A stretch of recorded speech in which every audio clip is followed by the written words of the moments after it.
Chat میں انہوں نے سوال بھیجا کا مقصد تو یہ ہوگا نا کہ آپ پڑھ لیں اس کو, کیا وہ بولیں گے؟ جی ریاض احمد بلوچ صاحب آپ اپنا مائک انمیوٹ کر لیں. جی جی جی السلام علیکم. وعلیکم السلام. جی گزارش ہے کہ جیسا کہ معراج کے واقعے کو آپ نے بیان کیا ہے کہ یہ ایک رویا یا روحانی قسم کا واقعہ تھا. اتنی بڑے واقعے کو جب کہ ہم رویا قرار دیں گے تو پھر تو ہم سمجھتے ہیں کہ رویا میں تو یہ معمول ہے, کوئی بھی رویا میں آسمان تک جا سکتا ہے. دوسری بات جو درس میں اپنے قرآن مجید میں ہے کہ من بعد نوح کے بعد ہم نے بہت سارے قوموں کو عذاب کیا. کیا نوح علیہ السلام سے پہلے جو قومیں گزرے تھے عذاب نوح علیہ السلام کے بعد شروع ہوا یا پہلے قوموں پر بھی عذاب ہوا ہے؟ قرآن میں 12 نوح کے بعد قوموں کے عذاب کا تذکرہ آ رہا ہے. جی دیکھیں, پہلی بات کا چونکہ آپ پچھلے درس میں نہیں تھے, میں نے تب بھی بیان کرنے کی کوشش کی تھی یہ بات کہ ہمارے ہاں یہ بات بہت زیادہ مشہور ہو گئی کہ معراج کا واقعہ ایک بہت بڑا واقعہ ہے اور یہ جسمانی ہے اور اصل چیز یہی ہے, اور اس کو اگر کوئی اس کے علاوہ کوئی بتائے گا تو وہ تو اس کی اہمیت کو کم کر دے گا. یہ ساری باتیں جذباتی باتیں ہیں. بات یہ ہے کہ اللہ کا کلام کچھ کہہ رہا ہے کہ نہیں کہہ رہا. اللہ کے کلام نے پہلی آیت میں اس کا ذکر کیا, 60 نمبر 60 میں اس کو بیان کر دیا کہ اس کی حقیقت کیا ہے. اور میں نے گزارش کی تھی کہ بخاری کی احادیث کو بھی سب کو ملا کے اگر سامنے رکھیں تو یہی حقیقت سامنے آتی ہے. اور رہی یہ بات کہ یہ رویا کوئی کمتر چیز ہے, بالکل نہیں ہے. رویا پیغمبروں کا اصل میں وحی کے ذرائع میں سے ایک ذریعہ ہے. وہ ایک ایسی حقیقت ہے کہ جو اٹل ہے, میرے اور آپ کے خواب کی طرح نہیں ہے. تو اس لیے اصل میں یہ ہمارے ہاں ایک چیز کو جب بہت زیادہ بڑھا چڑھا دیا گیا تو اس کے بعد دوسرا نقطۂ نظر لوگوں کو کمتر نظر آنے لگا, اور اس کا جو ایک بہت بڑا نقصان ہوتا ہے وہ یہ ہوتا ہے کہ لوگ پھر قرآن مجید نہیں پڑھتے. یعنی یہ نہیں دیکھتے کہ قرآن کیا کہہ رہا ہے, بلکہ وہ یہ دیکھتے ہیں کہ کون سی چیز ان کو زیادہ شاندار, حیرت انگیز اور معجزانہ شان کی لگتی ہے. اور پھر آپ کو معلوم ہے جو ہمارے یہاں تقریریں ہوتی ہیں اور جو ساری باتیں ہوتی ہیں, میں نے پچھلی مرتبہ یہ گزارش کی تھی کہ یہ بڑی عجیب بات ہے کہ جبکہ آپ اگر قرآن مجید کو دھیان سے اور دلچسپی سے پڑھیں تو آپ کو یہ معلوم ہوگا کہ اللہ تعالیٰ اس بات کو کرٹیسائز کر رہے ہیں. اللہ تعالیٰ اس چیز کو انکریج نہیں کر رہے کہ لوگ معجزے مانگ رہے ہیں. اللہ تعالیٰ ان لوگوں کے کہ جو انکار کرنے والے ہیں ان کے معجزوں کا تقاضا بیان کرنے کے بعد, اور اسی سورہ مبارکہ میں ہم آگے چل کے دیکھیں گے کہ وہ یہ تقاضا کرتے تھے کہ کوئی اس میں باغ ہونا چاہیے, آسمان سے کوئی اترتا ہوا نظر آنا چاہیے, کوئی نہریں بہتی ہوئی نظر آنی چاہیے. تو اس کے جواب میں اللہ تعالیٰ نے فرمایا کہ میں نے تو کچھ نہیں کہا, ان سے کہو سوائے اس کے کہ میں ایک بشر رسول ہوں, ایک انسان ہوں اور رسول ہوں. اگر ماننا ہے تو قرآن کے اس پیغام کے ذریعے سے مانو. تو یہ بڑی بد نصیبی ہے مسلمانوں کی کہ مسلمانوں کی بھی وہی ذہنیت بن گئی ہے کہ کوئی معجزانہ قسم کی غیر معمولی محیر العقول کوئی بات ہوگی تو یہ تو عظیم بات ہوگی. قرآن مجید نے اگر کوئی بات کہہ بھی دی ہے تو اس سے کیا فرق پڑتا ہے. تو میں گزارش کرتا ہوں بڑے ادب سے کہ ہمیں قرآن کی شان کو سمجھنا چاہیے. قرآن جو کہہ رہا ہے وہی اصل بات ہے, ہمارے کہنے نہ کہنے, ہمارے بیانات سے کوئی فرق نہیں پڑتا. اور قرآن نے آیت نمبر 1 میں اس کا ابتدائی حصہ بیان کیا اور آیت نمبر 60 میں اس کی حقیقت بیان کر دی.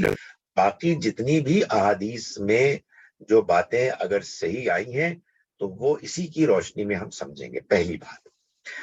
دوسری بات یہ ہے کہ قرآن مجید جب توجہ دلاتا ہے کہ دیکھو یہ واقعات ہو چکے ہیں, تو ظاہر ہے کہ توجہ جب دلائی جائے گی تو کن واقعات کی دلائی جائے گی؟ انہی کی دلائی جائے گی نا کہ جو واقعات لوگ جانتے تھے. تو اللہ تعالیٰ نے مکے والوں کو اور اس علاقے کے لوگوں کو یہ بتایا کہ نوح کے عذاب سے تو واقف ہونا، اس کے بعد بھی بہت سے عذاب آئے ہیں اور تم ان میں سے بہت سو سے واقف ہو۔ تو قرآن کا بیان کا مقصد یہ نہیں ہوتا کہ پوری دنیا کا علم بیان کر دیا جائے، بلکہ اس کا مقصد یہ ہوتا ہے کہ وہ باتیں بیان کی جائیں کہ جن باتوں سے وہ لوگ کے جو مخاطب ہیں وہ بات سمجھ لیں، پیغام سمجھ لیں، اس کے نتیجے میں جو ان سے تقاضا کیا جا رہا ہے اس کو پورا کریں۔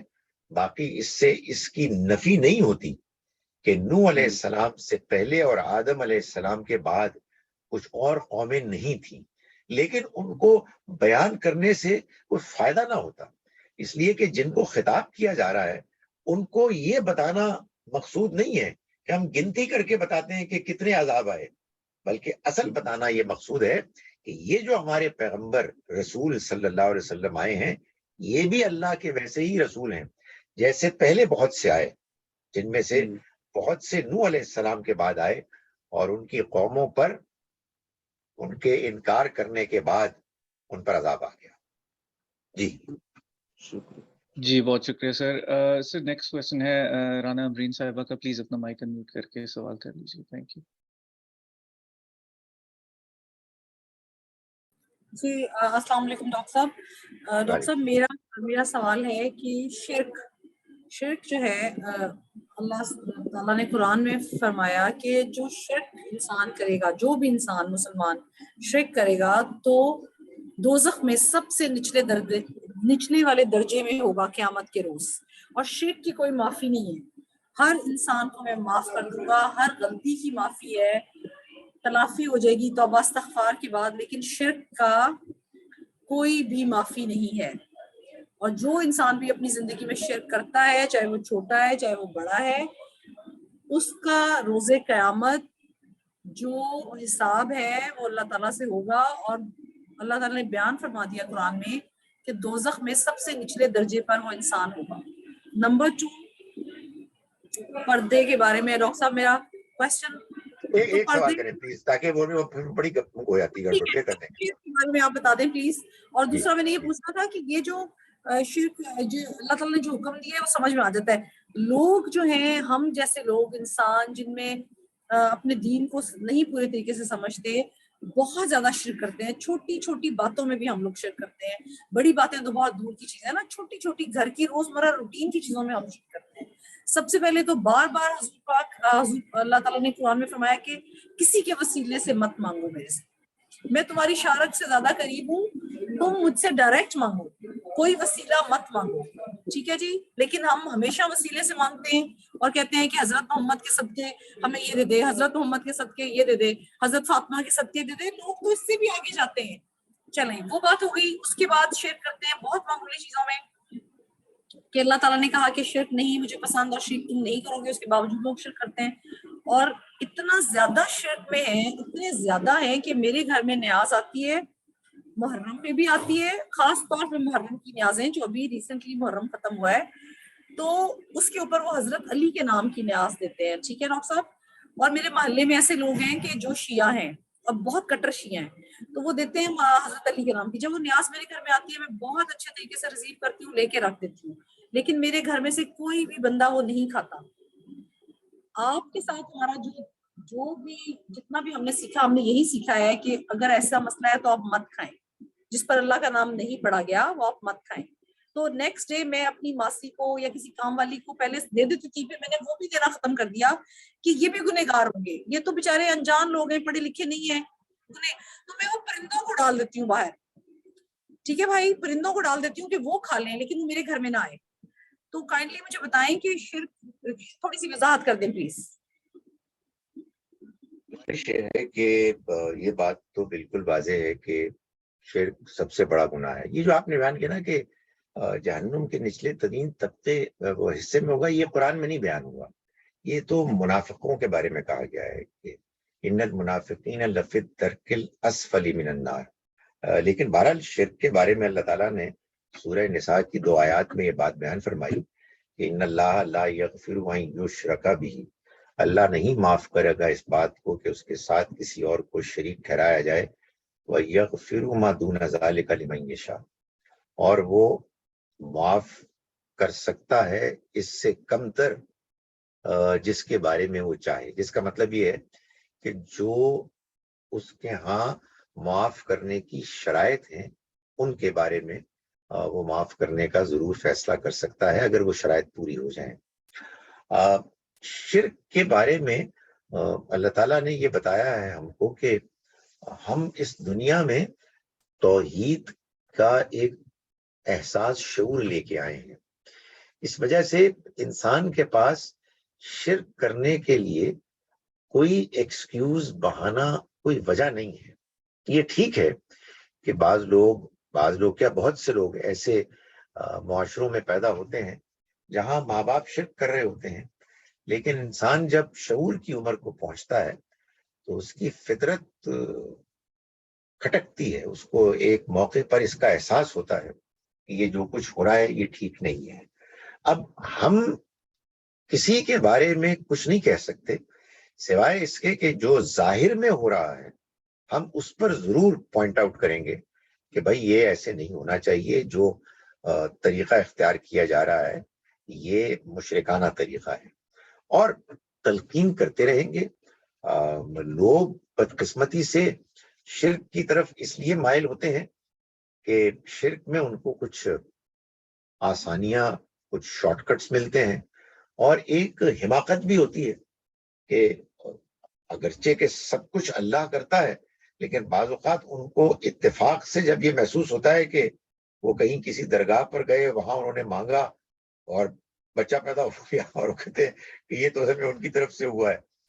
تو اس طرح کی حماقتیں لوگ کرتے ہیں جس پہ کہ ظاہر ہے کہ ان کو سمجھانا چاہیے اور ٹوکنا چاہیے. اور اس میں کوئی شبہ نہیں ہے کہ جب ہم صرف اللہ کی توحید کو سامنے رکھ کر زندگی گزاریں گے تو صرف اسی کے لیے عبادت کریں گے، اسی کے آگے جھکیں گے، اسی کے آگے سجدہ کریں گے، اور کھانے پینے کے معاملات میں بھی کسی اور کا نام نہیں لیں گے، اس لیے کہ یہ رزق سارا اللہ کا دیا ہوا ہے. اللہ کے رزق کے علاوہ کسی اور کا نام ہم نہیں لیں گے. کوئی کہنے کو یہ کہہ سکتا ہے جی کہ نہیں اس کا مقصد یہ نہیں ہوتا. مقصد کی کوئی وجہ نہیں ہے، کوئی بات کرنے کی کوئی گنجائش نہیں ہے. اللہ کا دین، اللہ کی شریعت بالکل سادہ اور واضح ہے. اس میں کھانے پینے کے معاملات میں کہیں کسی اور کا نام لینے کے لیے ہمیں نہیں بتایا گیا. اگر کسی کا نام لینے کا کوئی امکان ہوتا تو نبی اکرم صلی اللہ علیہ وسلم کا نام لیا جاتا، لیکن ہمیں ہرگز ایسا نہیں سکھایا گیا. اس لیے بہرحال جو کھانا کسی غیر اللہ کے نام پہ آتا ہے اس میں کوئی شبہ نہیں ہے کہ ہمیں اسے اوائڈ کرنا چاہیے. باقی یہ جو باتیں ہیں کہ ان کے صدقے، ان کے طفیل، یہ ہر چیز کو شرک بھی نہیں کہنا چاہیے. یہ بھی ایک اور ایکسٹریم بات بن جاتی ہے. لوگوں کو ایسے سمجھانا چاہیے کہ بھائی ایسے جملے کیوں بولتے ہو کہ جن جملوں کی کوئی اوتھینٹسٹی نہیں ہے، جن کی کوئی بنیادی نہیں ہے. ہم کو کیا اللہ کے پیغمبر صلی اللہ علیہ وسلم سے ملا ہوا دین کافی نہیں لگتا؟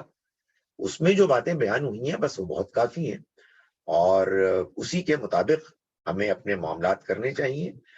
نبی صلی اللہ علیہ وسلم نے اپنے بارے میں سوائے اس کے ہمیں کچھ نہیں سکھایا کہ ہم ان کے لیے دعا کریں، جس دعا کو درود ابراہیم کہا جاتا ہے. جی جناب. جی یہ ہمارا نیکسٹ کویسچن پروبیبلی ہمارا لاسٹ کویسچن ہو، کیونکہ 5 منٹ ہی رہ گئے ہیں، مزید 7 منٹ تقریباً. ہاں اس میں ایک گزارش ہے کہ جو باقی کویسچنز ہیں وہ پھر اگلی مرتبہ ہو جائیں گے انشاءاللہ. جی سر انشاءاللہ. شبنم صاحبہ پلیز آپ اپنا مائک انمیوٹ کر لیجیے اور سوال کر لیجیے. جی تھینک یو سر. میں اپنا سر کویسچن ٹرائی کرتی ہوں بہت بریف کر لوں. سر آپ اکثر توجہ دلاتے ہیں حکمرانوں کے جو کچھ شرکیہ رویے ہیں. سر بس ایسے کائنڈلی چھوٹا سا میرے ذہن میں بار بار آتا ہے. سر ہمارے جو ماضی میں جو حکمران رہے ہیں تقریباً سبھی، جب سے میں دیکھ رہی ہوں جی جو باری باری محترمہ تھی یا میاں صاحب تھے، تو سر ان کے بھی بڑے وہ جو بھی بنتا ہے، جو چیف منسٹر بنتا ہے وہ سر ابھی بھی ہوتا ہے کہ وہ سب سے پہلے دادا صاحب کے دربار حاضری دیتا ہے، چادر چڑھاتا ہے، منسٹرز بھی، اور پھر ڈاکٹر صاحب ان کے عرس کی دن چھٹیاں ہوتی ہیں، آفیشیل چھٹیاں ہوتی ہیں، اور سر یہ تو بڑا مشہور ہے کہ وہ محترمہ بھی اور میاں صاحب بھی وہ ڈنڈا پیر تھا، جب ان کی باریاں لگی انہوں نے جا کے اسے ڈنڈے لگوائے کہ اس دفعہ ہمیں اقتدار مل جائے، دونوں کے اور دونوں ملا بھی، خیر وہ اللہ کا بہرحال ایک ہوتا ہے ٹیسٹ۔ اور سر پھر وہ تو ایک ہمارے جو صاحب رہے حکمران، تو سر یہ جو بہشتی دروازہ ہوتا ہے مجھے نہیں پتا پاک پتن میں کہاں پہ کہ وہ 3 days خاص ان دنوں میں کھلتا ہے کہ جس کے اندر سے جو گزر گیا وہ بخشا جاتا ہے، اور وہ ہمارے پرائم منسٹر صاحب کے لیے خاص ارینج کیا گیا کہ جی وہ اس دن اس میں سے گزریں گے اور باقی لوگوں کو روکا گیا۔ تو سر کیا یہ شرک ہے یا یہ قابل معافی ہے؟ Thank you sir. میری گزارش یہ ہے کہ میں نے تو ہمیشہ یہ بڑی کوشش کی ہے کہ میں اگرچہ کہ بڑی مجبوری کے ساتھ میں یہ باتیں کرتا ہوں لیکن میں نام کبھی نہیں لیتا، اور میری گزارش یہ ہے کہ کم از کم میری اس پالیسی کا احترام کریں، اس لیے کہ میں بہت نروس ہوتا ہوں، میں ابھی بھی بہت ٹینس ہوں، اس لیے کہ میں جب بھی بات کرتا ہوں مجھے یہ معلوم ہے کہ ہمارے ہاں لوگ نہ جانے کیوں دین سے زیادہ کہیں زیادہ سیاست اور سیاسی لوگوں کے بارے میں جذباتی ہیں، تو اس لیے میرا خیال ہے کہ ہم اس چیز کو اوائڈ کریں اور جو اصل بات ہے اس کو بیان کریں، جس نے بات سمجھنی ہے وہ سمجھ لے گا، اور جس نے نہیں سمجھنی اس کو آپ کچھ بھی کر لیں کچھ نہیں ہو سکتا۔ لیکن نام لینے کے بعد پھر آپ یقین جانیے کہ یہ درس قرآن نہیں ہوگا، یہ یہاں سیاسی سٹیٹمنٹس کا ایک پلیٹ فارم ہوگا۔ شرک کی ہر قسم کنڈیمنیبل ہے، کسی کے دربار پر کسی کے مزار پر جا کے چادر چڑھانا یقیناً شرک ہے، اس لیے کہ what business do they have going there، کیا وجہ کیا ہے، یعنی یہ تو جتنے بھی مزار ہیں ان کو ہونا ہی نہیں چاہیے، قبرستان میں سب کو دفن ہونا چاہیے، تو یہ جو جاتے ہیں اور جو چادریں چڑھاتے ہیں اور یہ سب کچھ کرتے ہیں وہ غلط کرتے ہیں۔ لیکن اس میں اگر ایک بہت نمایاں ڈائمنشن ایڈ ہو گیا ہے سجدہ کرنے کا، وہ تو آپ سمجھیں کہ ہائٹ ہو گئی ہے، اس کی تو انتہا ہے۔ تو لیکن اس کے باوجود میں سمجھتا ہوں کہ یہ نام لینا یہ اصل میں لوگوں کے وہ جذبات، اور وہ ہمارے خاص طور پر پچھلے 10-15 سال میں نے دیکھا کہ اتنی زیادہ ہیجان پیدا ہو گیا ہے لوگوں کے اندر سیاسی کہ وہ پھر ایک دوسرے کے خلاف پوائنٹ سکور کرتے ہیں۔ تو میں تو بہت سوچ کر جب میں اتنا پریشان ہو جاتا ہوں کہ اے خدایا مجھے کیا یہ بات کرنی چاہیے یا نہیں کرنی چاہیے، تو جب میں بالکل مجبور ہو جاتا ہوں تو اس وقت میں یہ بات کرتا ہوں، اس لیے کہ بہرحال حکمران ہوں، سیاستدان ہوں، عام لوگ ہوں جو ان کو فالو کرتے ہیں، ان کو ہمیں اللہ کا دین تو بتانا ہے، اور اللہ کے دین میں سب سے پہلی سب سے اہم بات یہ ہے کہ اس دنیا میں انسان کو اللہ کے علاوہ کسی کی عبادت نہیں کرنی، کسی سے نہیں مانگنا، کسی کے آگے نہیں جھکنا، اور ظاہر ہے کہ یہ بہشتی دروازہ ہو یا چادریں چڑھانی ہو، یہ سب نہایت ہی افسوسناک کنڈیمنیبل چیزیں ہیں، اور ظاہر ہے کہ سجدہ کرنا تو اس کی آخری انتہا ہے۔ اللہ تعالیٰ ہم سب کو اس سے محفوظ رکھے اور ہم سب کو ہدایت دے، اور ہم سب کو ایسی کسی چیز کی تائید کرنے سے محفوظ رکھے کہ جو شرک کی طرف لے جاتی ہے۔ اس لیے کہ میں یہ آپ کو بتاؤں کہ جب آپ سپورٹ کرنے لگتے ہیں کسی ایسی ایفرٹ کو جس میں شرک انوالوڈ ہے، تو پھر آپ خود اس سے نہیں بچ سکتے، اور اللہ تعالیٰ ہم سب کو اس سے محفوظ رکھے۔